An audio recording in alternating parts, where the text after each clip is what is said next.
Baik, selamat sore semuanya. Kita akan memulai MSK ketiga, Kokoh di dalam Kristus. Pelajaran pertama, gaya hidup penyembah dalam roh dan kebenaran. Nah, istilah menyembah dalam roh dan kebenaran ini kita temukan dalam Injil Yohanes pasal yang keempat.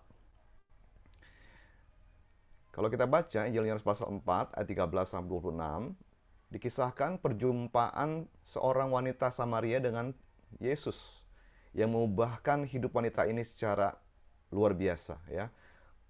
Perjumpaan pribadi dan percakapan antara wanita tersebut dengan Yesus mengajarkan kita tentang prinsip penyembahan yang Tuhan kehendaki. Jadi Yesus sedang melewati daerah Samaria, kemudian ia duduk di sumur, dia minta minum sama wanita Samaria ini, berilah aku minum. Lalu wanita ini berkata, kamu orang Yahudi kok minta air sama kami orang Samaria? Karena waktu itu Yahudi sama orang Samaria tidak bergaul, hubungannya kurang baik, ya. Tapi Tuhan Yesus berkata begini, kalau kamu tahu siapa yang minta kepadamu, ia akan memberikan kepadamu air yang tidak pernah habis-habis. Lalu wanita ini berkata, aku ingin dong air seperti itu. Tuhan Yesus bilang bahwa ya panggil suamimu. Dia bilang, aku nggak punya suami. Betul, kamu ini punya 5 suami, bahkan sekarang itu bukannya suamimu. Wah, wanita ini kaget, kok bisa tahu ini seorang nabi ini, gitu ya. Tuhan Yesus berkata uh, tentang penyembahan. Karena si wanita ini bilang bahwa nenek moyang kami, orang Samaria berkata penyembahan itu di Gunung Gerizim, tapi orang Yahudi berkata di Yerusalem. Nah, Yesus berkata, tetapi akan tiba saatnya bahwa penyembah-penyembah yang benar bukan menyembah di sini atau di sana, tapi penyembah-penyembah yang benar akan menyembah Bapa dalam roh dan kebenaran.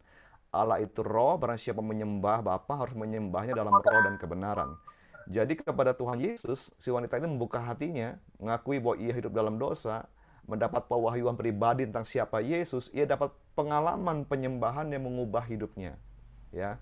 Nah, hari ini kita akan belajar tentang apa itu penyembahan. Kata penyembahan ya muncul di Alkitab pertama kali di Kejadian 22 ayat 5. Yaitu peristiwa Abraham diperintahkan oleh Tuhan Allah untuk mempersembahkan anak yang ia kasihinya, Ishak. Abraham berkata kepada kedua bujangnya di Kejadian 22 ayat 5, tinggallah kamu di sini dengan keledai ini. Aku dengan anak ini akan pergi ke sana, kami akan sembahyang. Sudah itu kami akan kembali kepada mana. Kata sembahyang di sini bahasa aslinya itu syakah, ya. Artinya berlutut, sujud, menyembah. Jadi kejadian ini menceritakan saat Abraham diuji untuk mempersembahkan anaknya itu Ishak yang sangat ia kasihi. Anak yang sedia menjadi jawaban doa yang sudah demikian lama 25 tahun. Abraham menantikan janji Tuhan untuk punya anak. Allah sudah berikan. Nggak tahunya ketika anak itu sudah umur berapa belas tahun, diminta sama Tuhan untuk dipersembahkan. Dan Abraham mentaati apa yang Tuhan minta. Iman dalam ketaatan. Jadi syakah ini bicara soal berlutut, sujud menyembah, dengan iman, ketaatan, penyerahan penuh kepada Allah. Itulah penyembahan. Ya. Berikutnya kita akan belajar bahwa kata bahasa Yunani yang pertama latreo. Dalam perjanjian baru kata ini digunakan dengan pengertian beribadah, berbakti, melakukan ibadah, persembahan, pelayanan, dan melayani. Contoh di Roma 12 ayat 1.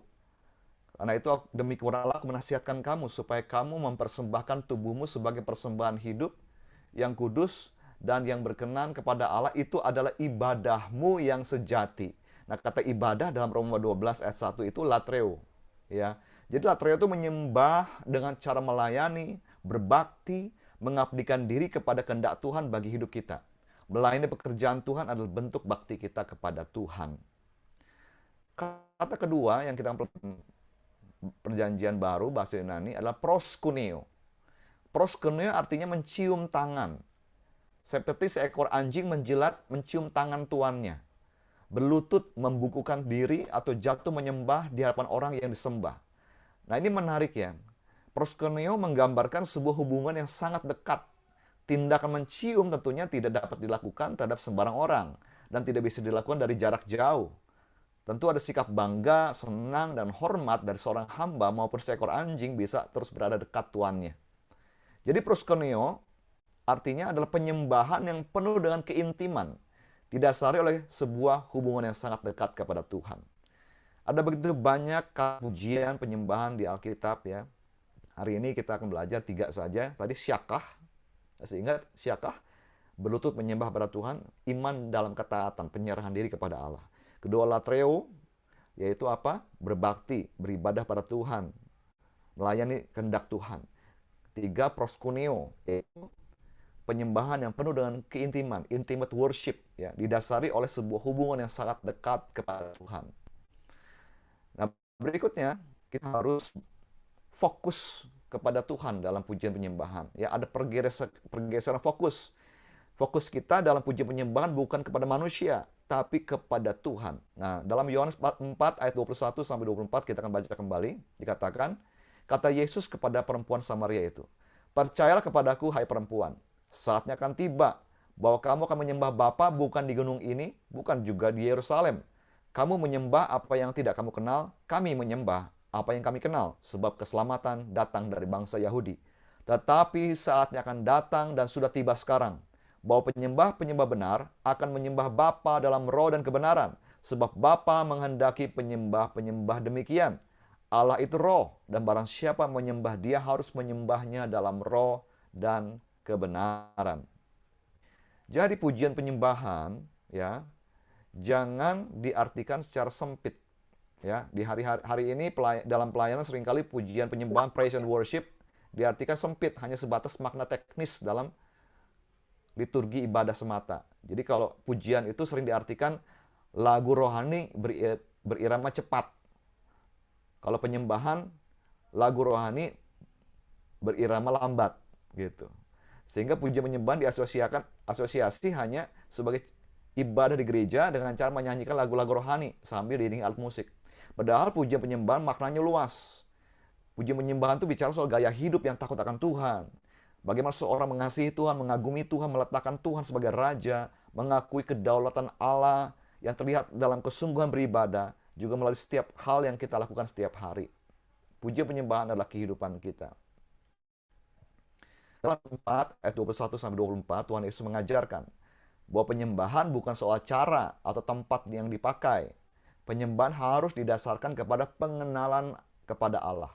Kemudian Tuhan mencari penyembahnya, bukan penyembahannya. Tuhan cari orangnya, penyembahnya.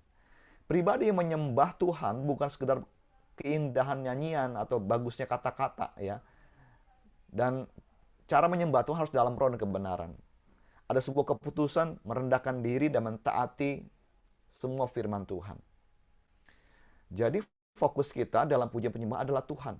Jangan sampai ada orang datang beribadah, tapi tidak bisa memuji menyembah Tuhan karena dia nggak suka lagunya. Atau nggak suka sama WL-nya, worship leader-nya. Nggak suka sama pemusiknya. Nggak sesuai dengan selera dia. Nggak boleh itu. Pujian penyembahan fokusnya adalah kepada Tuhan, bukan pada manusia. Ya, bukan terletak pada lagu, tempat, kebiasaan, tata cara upacara, ritualnya. Fokus utama penyembahan adalah kepada Tuhan. Semua ekspresi kita saat memuji menyembah Tuhan adalah respon yang spontan dan alami, meluap dari hati yang melimpah dengan kasih kepada Tuhan, yang menyadari kehadiran Tuhan dan kedaulatan Tuhan dalam hidup kita. Fokus penyembahan adalah kepada Tuhan, bukan kepada manusia. Jangan puji penyembahan bergeser menjadi sebuah konser ya. Ngumpulin orang, bikin celebration musik, good music gitu. Hanya supaya orang senang dengan musiknya bagus ya. Puji penyembahan bukan untuk manusia. Puji penyembahan adalah untuk Tuhan. Tuhan yang menikmati pujian penyembahan kita. Tuhan cari penyembah ya. Biarlah Tuhan menemukan penyembah-penyembah yang benar, yang menyembahnya dalam roh dan kebenaran. Berikutnya saya ingin kita belajar gaya hidup orang penyembah. Ya, gaya hidup itu apa? Gaya hidup itu pola tingkah laku sehari seseorang atau segolongan manusia dalam masyarakat. Artinya bagaimana seseorang itu berlaku dan bertindak dalam kehidupan sehari-hari. Hal ini erat hubungannya dengan kesadaran seseorang tentang jati dirinya. Bagaimana ia memandang diri sendiri, begitulah ia bersikap. Sebagai seorang penyembah, pertanyaan penting yang harus kita tanyakan kepada diri sendiri adalah, apakah saya yakin saya adalah seorang penyembah? Sebab jika memang yakin kita adalah penyembah Tuhan, itu akan tercermin dalam perilaku kita setiap hari. Ya. Jadi seorang worshiper, seorang penyembah itu memang kelihatan secara alami dalam kehidupan kita. Untuk itu kita perlu punya disiplin rohani, ya. 3 disiplin rohani yang tampak jelas dalam gaya hidup seorang penyembah adalah kehidupan doa, kehidupan firman Tuhan, kehidupan dalam ketaatan kepada firman Tuhan. Seorang penyembah punya kedisiplinan rohani dalam kehidupan doa. Tuhan Yesus mengajarkan agar kita senantiasa berdoa dengan tidak jemu-jemu. Rasul Paulus kemudian mengingatkan jemaat di Tesalonika bahwa Tuhan menghendaki kita punya kehidupan doa. Tetaplah berdoa. Keep on praying. Doa itu bagaikan nafas hidup. Doa itu nafas bagi kehidupan rohani kita. Bagaimana mungkin kita dapat hidup tanpa bernafas? Bagaimana mungkin dikatakan seorang penyembah tanpa menghidupi doa? Saat kita berdoa, kita terhubung dengan sumber kehidupan itu Allah sendiri. Kehidupan kedua, disiplin rohani adalah menghidupi firman Tuhan. Firman Tuhan adalah Tuhan sendiri. Tuhan dan perkataannya tidak bisa dipisahkan. Melalui firman Tuhan, kita mengetahui isi hati Tuhan. Dan kita bisa mendengar suara tuntunan Tuhan dengan jelas. Firman Tuhan ada tempat kita menyelaraskan kehidupan kita kepada kehendak Tuhan. Sehingga firman Tuhan akan menguduskan diri kita.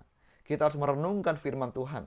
Ketika kita merenungkan firman Tuhan, maka firman Tuhan akan menerangi langkah-langkah yang akan kita ambil. Firman Tuhan mengawal jalan hidup kita, supaya kita tetap dalam rencana Tuhan. Renungkanlah firman Tuhan siang dan malam. Tuhan berjanji, kalau orang suka firman Tuhan, merenungkan firman Tuhan, memperkatakan firman Tuhan, ia seperti pohon yang ditanam di tepi aliran air, yang menghasilkan buahnya pada musimnya. Tidak layu daunnya, apa saja yang diperbuatnya berhasil. Jadi kalau kita ingin menjadi orang yang berhasil, kita harus punya kehidupan merenungkan firman Tuhan siang dan malam. Jangan lalai dalam pembacaan kitab suci. Tiap hari kita harus membaca firman Allah, merenungkan firman Allah. Bahkan seorang penyembah mesti punya kebiasaan baca kitab Mazmur, ya. Biasakan, saudaraku. Baca Mazmur, jadikan itu sebagai doa pujian penyembahan kita hari demi hari. Disiplin rohani ketiga adalah hidup dalam ketaatan pada firman Allah.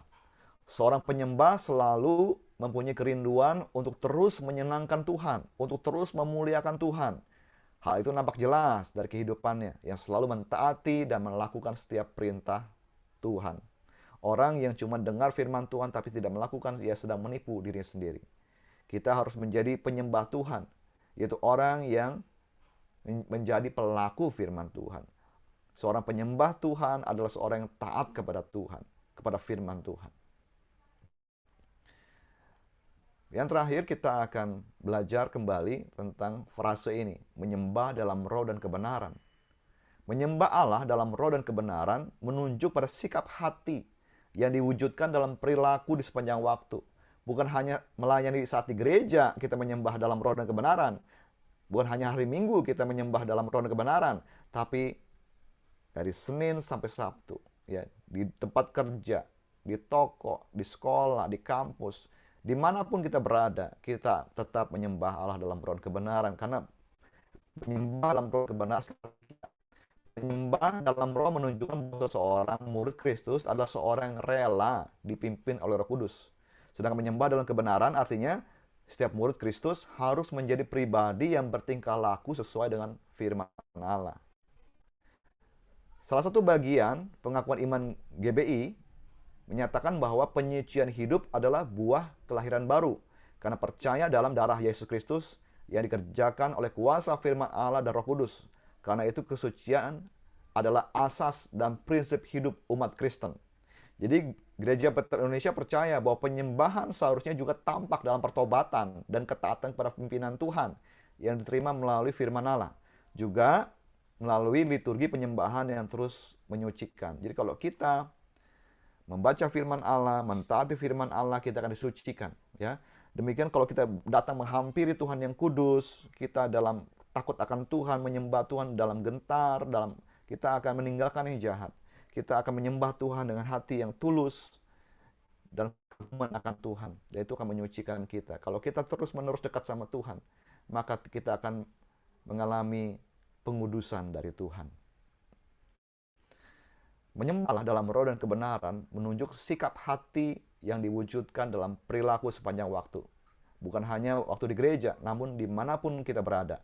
Menyembah dalam roh menunjukkan seseorang murid yang rela dipimpin oleh Roh Kudus. Menyembah dalam kebenaran artinya setiap murid Kristus harus menjadi pribadi yang bertingkah laku sesuai dengan firman Allah. Seorang murid Kristus adalah seorang yang menyembah Tuhan dalam roh dan kebenaran. Allah adalah roh dan kebenaran sejati. Allah itu roh.